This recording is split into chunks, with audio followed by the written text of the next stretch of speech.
Welcome to బిషు talks. ఈరోజు మనం కొత్తిమీర టమాటా చట్నీ ఎలా చేయాలో చూద్దామండి. ఫస్ట్ కొత్తిమీర హాఫ్ కట్ట తీసుకొని బాగా కడిగేసి కట్ చేసుకొని పక్కన పెట్టుకోవాలా. మళ్ళీ ఒక ప్యాన్ తీసుకొని అందులో కొంచెం ఆయిల్ వేసుకొని ఏదైతే కొత్తిమీర కట్ చేసుకున్నామో అది వేసుకొని ఒక 2 మినిట్స్ వేపుకుంటే భిన్న వేగిపోతుందండి కొత్తిమీర. ఎక్కువ టైం పెట్టదు. తర్వాత 6 టమాటాలు తీసుకోండి. టమాటాలు అనేటివి ఎక్కువ ఉండాలి కొత్తిమీర కన్నా. అది సగానికి కట్ చేసేసి మళ్ళీ సేమ్ ప్యాన్లోనే ఆయిల్ కొంచెం వేసుకొని ఈ టమాటా హాఫ్కి కట్ చేసిన ముక్కలు అందులో వేసుకొని కొంచెంసేపు వేపుకుంటే పీల్ అనేది సపరేట్ అయిపోతుందండి.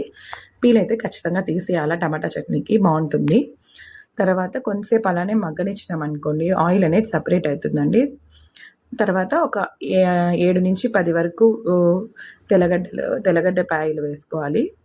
తర్వాత కొంచెం జీలకర్ర, అది వేగిన తర్వాత ఒక స్పూన్ అంత జీలకర్ర, కొంచెం పసుపు, కొంచెం ధనియాల పొడి, మెంతి పొడి చిటికెడండి. కొంచెం వేసుకోవాలా, లేకపోతే చేదైపోతుంది. మీ దగ్గర ఆవాల పొడి ఉంటే ఆవాల పొడి వేసుకోండి.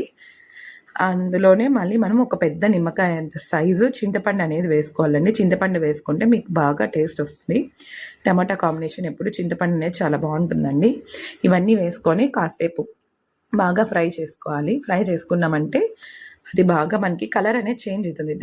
టమాటా ప్లస్ చింతపండు వేసాం కాబట్టి కొంచెం బ్రౌన్గా వస్తుంది. అందులోనే మనం వచ్చేసి కారపొడి వేసుకొని పక్కన పెట్టేసుకోవాలండి. ఇవన్నీ మిక్సీ పెట్టుకోవాలా. తర్వాత ప్యాన్ పెట్టుకొని ఆవాలు వేసుకొని కరివేపాకు వేసుకొని మీకు ఇష్టమైతే ఇవి కూడా వేసుకోవచ్చండి. ఆనియన్స్ కూడా వేసుకొని ఏదైతే రుబ్బుకొని పక్కన పెట్టుకున్నామో అది వేసేసుకొని తిరగబాత పెట్టేసుకోవచ్చండి. తర్వాత వేడి అన్నంలో నెయ్యి వేసుకొని ఒక్క ముద్ద అట్లా కలుపుకొని తింటే చాలండి, స్వర్గంగా అనిపిస్తుంది.